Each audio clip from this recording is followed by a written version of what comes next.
The Carter Coal Company and the dealers of Olga Coal present The Mummers in the Little Theater of the Air.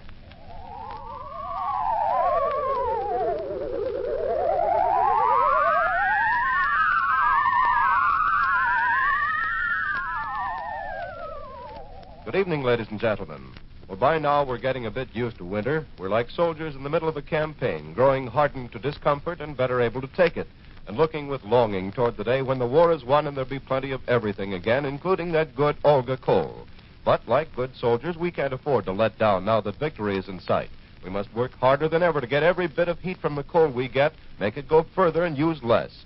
We must figuratively tighten the belts on our coal bins and wade into old man winter with a little less fuel and a little more heat from every ton. That can help make Hitler's ghost walk, which brings me to the Hermit, who's ready with a ghost story for you right now.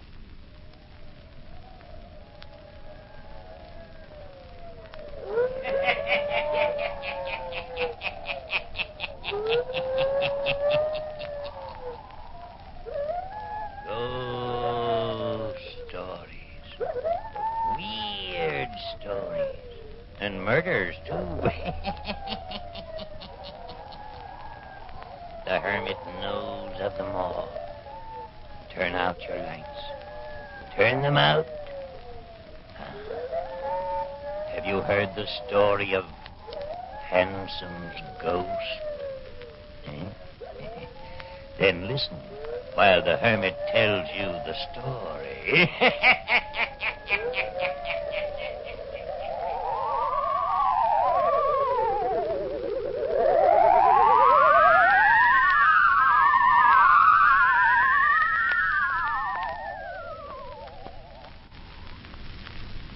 I'm glad that you two people came to me to talk this matter over. Well, we're glad, Dr. Thorndyke, that there is someone we can talk with before we go to see Uncle Hanson. I'm really all against going up to his old house. Marion feels it's because it was her father's last request before he died that she see him. Well, we decided to make the trip. I understand. We might as well tell Dr. Thorndyke the truth, Douglas. My father also said that Uncle Hanson has a great deal of money. He felt that it should be left to Douglas and me. You were the only rightful heir. Dad said that if Uncle Hanson knew us, got acquainted with us, he might come to his senses and leave some of it to us. You make us sound awfully mercenary, Mary. Well, it should belong to me. Uncle Hanson cheated my father out of part of the estate. Yes, I remember. You see, Mr. Randall, your wife's uncle and I went to medical school together. So Marion told me. Then, when we planned to leave New York and come to see him, I thought it best that we write to you first and find out about Uncle Hanson. I'm glad you did. Marion wrote to her uncle and never heard from him. I'm not surprised. So, here we are in Warhawk. And, Dr. Thorndyke, you said in your letter that Uncle Hanson was very queer, that you wouldn't advise us to stay at his house. True. So, before we go there, Douglas thought you should explain to us. Just what is wrong with him, Dr. Thorndyke? Well, first of all, no one in Warhawk ever goes to see him. Second, he lives in an old, bleak house that in itself has a grim past. Oh. Now, you may think I'm the one who is queer when I tell you this, but there is scarcely a person here who doesn't believe that the house is haunted. Some old superstition, Yes. But as far as I can see, it must have some truth to it. And Uncle Hanson lives there all alone? No. An old servant, a shy, crafty, almost demented-looking fellow lives there with him. I don't want to frighten you unnecessarily, but 2 years ago, I made a visit at the old house. You saw Uncle Hanson? Yes, at his request. You see, while your uncle and I were studying in medical school together, he had begun to show signs of strangeness. Yes? He was experimenting with a strange theory. He believed that he could recall from the dead the soul of some individual, and that the soul he recalled could return to the body of some person living in the present. Merciful heavens. Terrible, isn't it? The man must have been crazy then. Oh, he was very serious about it. But why work on such an inhuman theory? Because he felt that to return a soul from the dead was the only way of perpetuating life. If he could recall from the dead a soul that had passed beyond before its time, and could get it to live in another body, then the person could go on living. Preposterous. He claimed that someday he would prove it. He claimed that he himself would never die. or he would get some dead soul to occupy his body. And this way he might retain perpetual life. It's all pretty awful and muddled. To think that such a crazy man was my father's brother. As I started to tell you, 2 years ago, his old servant brought me a letter asking me to come that particular evening and see Dr. Hanson. I drove over to his house that night, walked to the door, and rang the bell.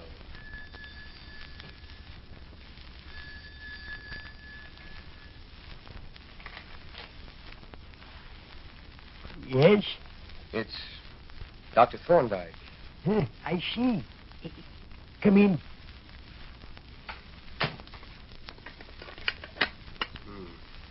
Keep it dark in here. I can't see where I'm going. The doctor needs it dark for his work. We don't care for the light. Will you tell Dr. Hanson that I'm here? He expects you. You can follow me up these stairs. All right. Can we have a light to see by? Your eyes will grow accustomed to the darkness like mine do.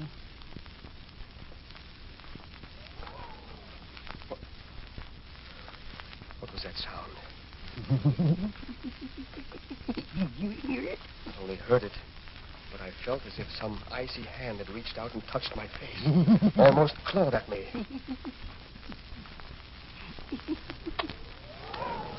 There. I felt it again. Something touched my face again.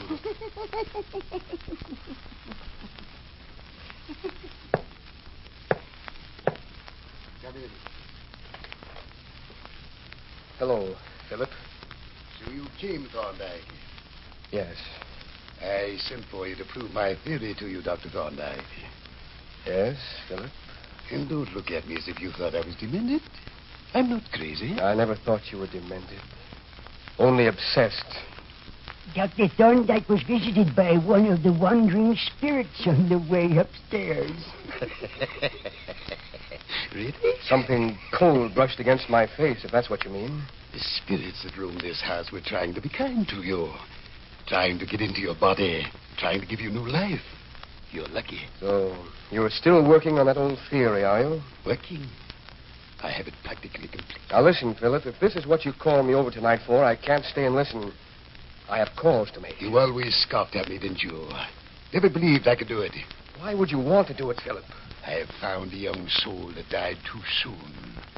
The spirit of a man who was stabbed by his own wife. What do you mean? In this very house. Yes, he lived here. We know. Don't we know, Thread? Yes, we know. A young man who was stabbed by his wife. She went to prison for it. I remember the story. But about the spirit of that man, I'm able to recall. You did not know. Philip, this is nonsense. I'm about ready to call that spirit forth and get it to take abode in my body. Philip Hanson, I won't stay here and listen to such balderdash. Do you know what it will mean to me? I shall never die. Never. For once I've recalled one spirit to come and live in my body, I can recall others. I'm leaving. Wait, not yet. I shall never die. I shall have years and years to use my money. No one will be able to take it from me. It shall be mine for years to come, long after you are dead. I have no desire to live beyond my time, Philip. But I have. I'm going. Now, wait. I shall show you my experiment. Then you can go if you wish. What do you have cooking in that kettle? And in these test tubes? The essence of spirits. Turn down all the lights, Thrill. Yes, sir. Now I shall pass my body through the fumes coming from the steaming kettle. I shall put the fumes all about myself. Watch. And to make no sound. Now.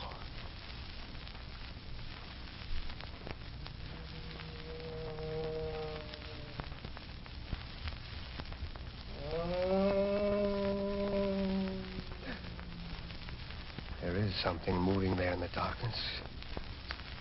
I see it. Quiet.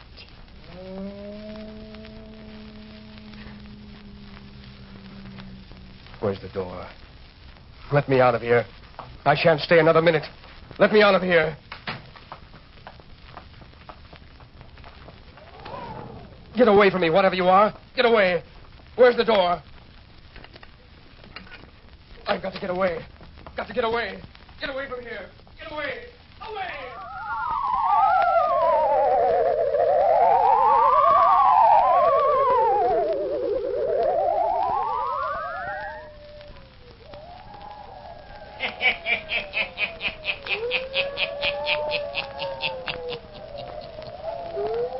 Thorndyke flees from the house, frightened by the strange, weird things he has seen. Is it true that Dr. Hanson is able to make a dead spirit return? Or is it something he and his demented servant has conjured up to frighten people away?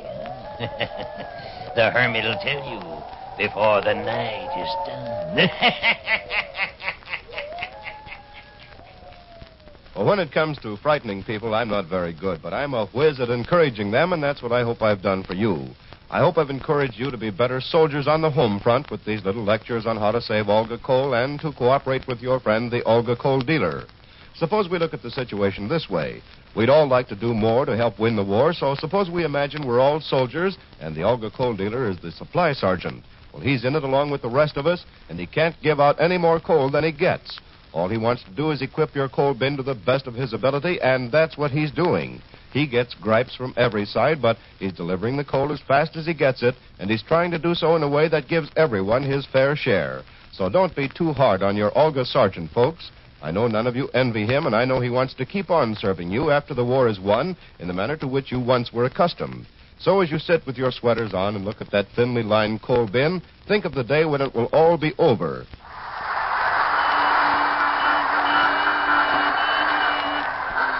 And you can once more take phone in hand and say, I want a whole bin full of that good Olga coal. That's right, the kind spelled O-L-G-A. Well, come on in, Hermit. You haven't even been here, and we've been telling ourselves stories.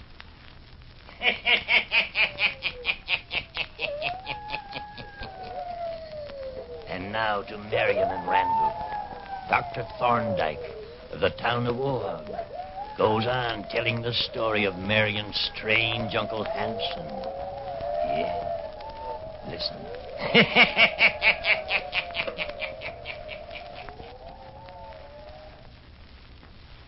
I'm sure I ran out of that house yelling, I've got to get away. Oh, how horrible. Man is positively crazy. That's what I thought. But he did conjure up something. I saw it. It's unbelievable. I know it is. That's why I hated to tell the authorities. But I finally did ask them to go up there and investigate. What did they say? They saw him in the afternoon. They said he was sitting downstairs reading and acted perfectly normal. What do you think? So they reported that he was perfectly harmless. Merely a wealthy, eccentric old man who makes a study of dead spirits. Why didn't you ever write my father of your visit? You can see how impossible it sounds. Yes, of course. The more I thought about it, the more like a bad dream it seemed to be. I began to feel as if I was the crazy one. Dr. Thorndyke, have you seen my uncle since? No, not since. Do you think he would harm us, Doctor? No, I think his mind is weak, but I think he's harmless. If we went to see him in the daytime, there'd be no danger, would there? I don't think so. But I thought you ought to know my story first. Marion, you don't want to go up to the house after hearing Dr. Thorndyke's story. If Dr. Thorndyke thinks he's harmless, then to pay him a visit wouldn't be dangerous. It's up to you, Marion. I think we'll go. Tomorrow. And thank you, Dr. Thorndyke, for telling us your story. Perhaps it's all over now. It may be it was only shadows. Natural shadows and natural sounds that I heard and saw in that old house. Yet it was such a weird experience. I shall never forget it.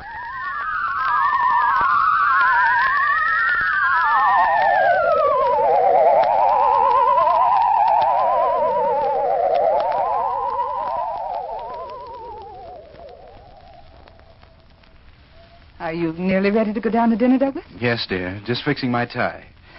You know, The more I think about it, the more it seems as if it's Dr. Thorndyke who's demented. I know it. We've been visiting here 3 days at Uncle Hanson's, and I haven't seen him do one strange thing. Only this creaky old house gives me the jitters in the night. Oh, it's like all old houses. I could have sworn someone opened our door in the night and crept in. It's the story Thorndyke told. We're too much on our guard. Everything has a double meaning to us now. Maybe you're right. Sure I am.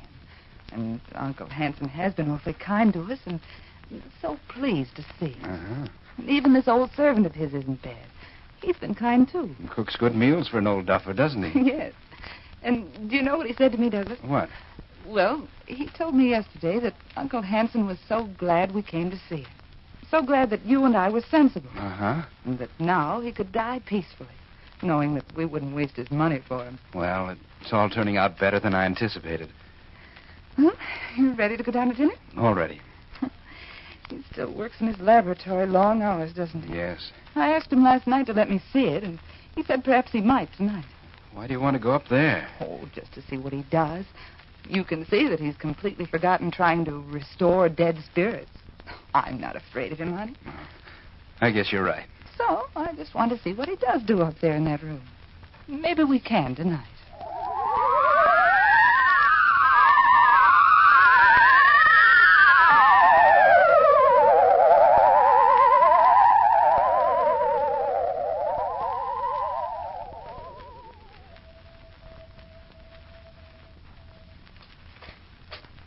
Listen. What was that? Marion, wake up. I thought I heard our door creak open. What, Douglas? Sure as anything, I thought I heard our door creak open. I was asleep. I didn't hear anything. If there were only electric lights in this house. Where's that darn candle? There was one on the bedside table. I can't find a thing groping around in this dark. You've got yourself upset from visiting Uncle's laboratory. But he did have the most queer-looking gadgets up there, didn't he? Yes. Now, if I can only find a match.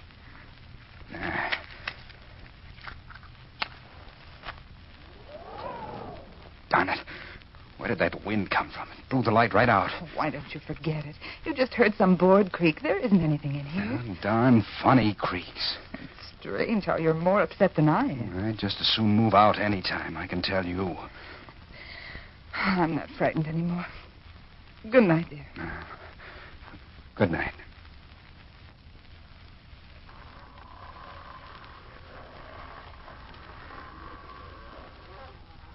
Now, what was that sound? Marion, something cold passed over my throat. Marion. Douglas, what is it? Get away from me. Marion. Douglas, there's something standing right over you. I can see it. Douglas! Oh, help! Don't move. This won't take long. It's Thrail. Thrail, what are you doing? Get away. Get away from here. Leave me alone if you know what's good for you. Get out of our room. I'm going to call my uncle. Get his hands off my throat. Get them off my throat. Help. Uncle Hanson, help. Help. Let go. Let go of me. Hey, stop. We won't need the dead spirit of Mr. Randall. The other one has come back. The other one has come back? Yes, come. All of you to my laboratory.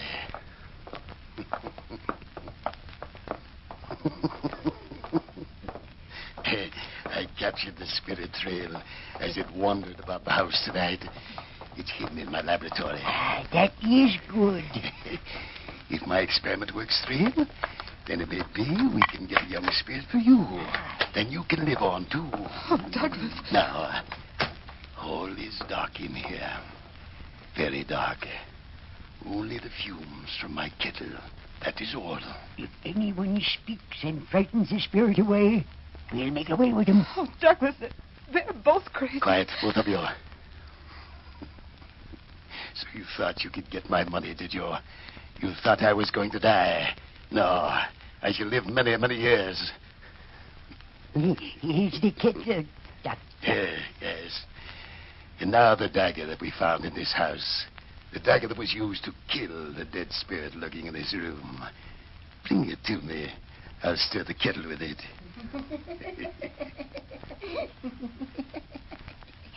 Here it is, Doctor. Yes, yes.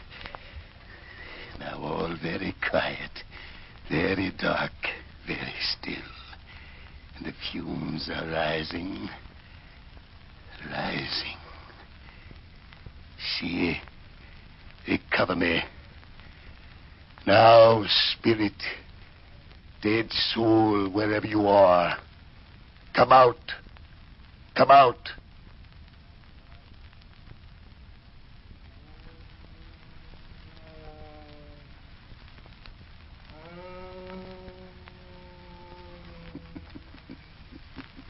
Spirit is here. Can you hear his voice? It's getting lighter. Can you see? Look. Over there.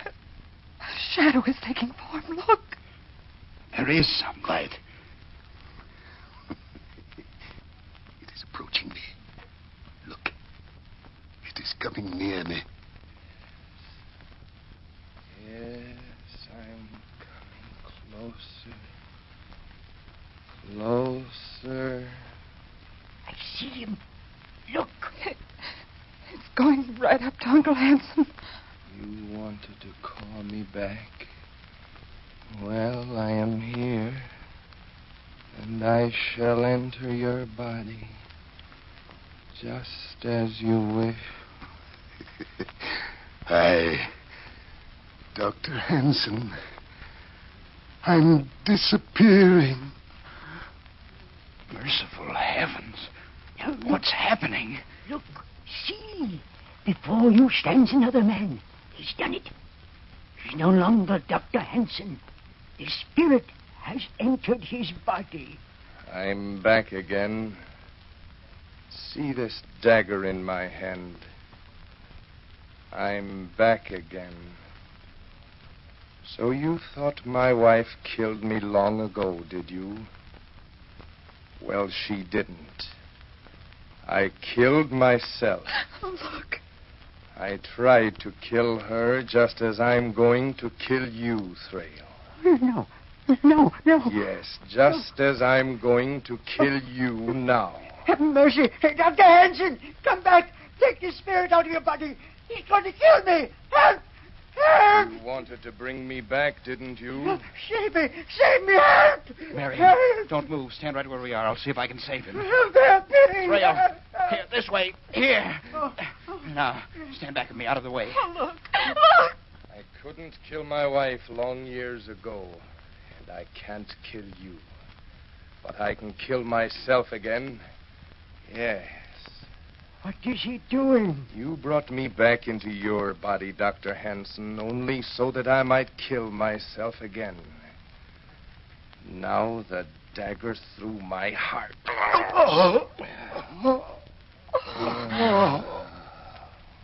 He's killed himself. Here, let me light a candle so that I can see.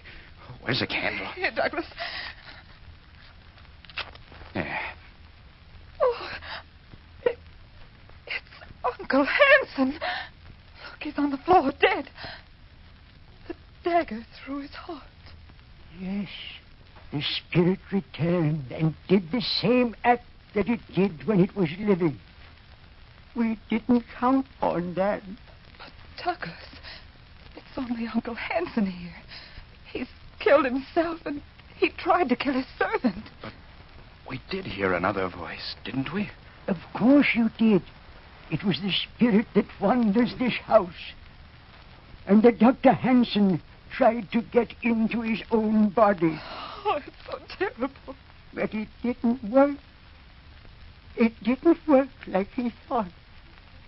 The spirit came back and did the same deed all over.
Dr. Hanson wanted it to, and entered his body.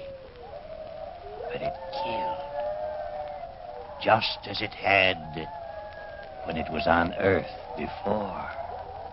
Yes.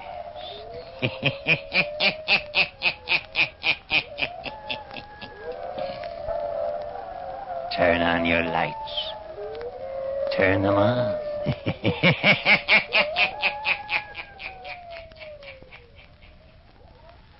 You have just listened to the 406th story by the Hermit, made possible through the courtesy of the Carter Coal Company, producer of Olga Coal, and your friend, the Olga Coal dealer. That word friend is full of meaning for you these days. The dictionary defines it as one who entertains for another such sentiments of esteem, respect, and affection that he seeks his society and welfare. Now, isn't that just about a perfect definition of the man who looks after your coal needs? I don't really have to tell you that you can trust your Olga dealer to look out for your interests. You know he appreciates your patronage and wants to keep you on his side. Sure, I know nowadays he can't always give you as much coal as you'd like, as promptly as you'd like it. He can't always even give you the kind of coal you'd like or the size you'd prefer. But you can count on him to do his best. In these war days, that's all anyone can do. So don't shop around for coal. That does no good, just causes a lot of confusion. And above all, don't get panicky about deliveries. After all, these shortages are never as bad as you think they'll be. You're still eating and wearing shoes and clothing, aren't you, in spite of what you've heard? Well, the chances are you'll not freeze either. And remember the reason for all the shortages. What you don't get is going to help those boys of yours and ours at the fighting fronts. By saving every bit of coal you can, you're doing your part on the home front. And remember, when you do order coal, ask for Olga Coal, spelled O-L-G-A, by name. Olga Coal is a good buy because of its smokeless, dustless, economical qualities, so keep on asking for it. And keep on buying war stamps and bonds till it hurts the enemy so badly he'll throw up his hands and surrender. Buying war stamps and bonds is one way that everyone can help win the war, regardless of age, health, means, or occupation. Every penny you citizens of the United States and Canada put into war stamps and bonds weighs the balance that much further in our favor against the Japs and Nazis. Buy war stamps and bonds, and don't stop until the enemy gives up.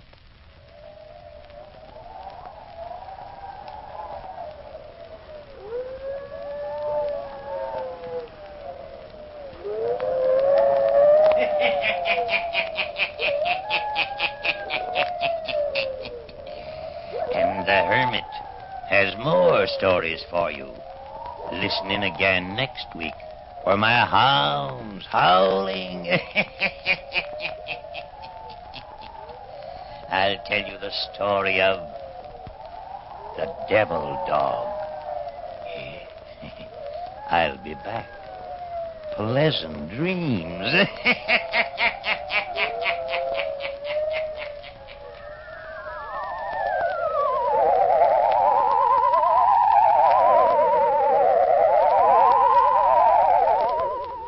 All characters, places, and occurrences mentioned in the Hermit's Cave are fictitious, and similarity to persons, places, or occurrences is purely accidental.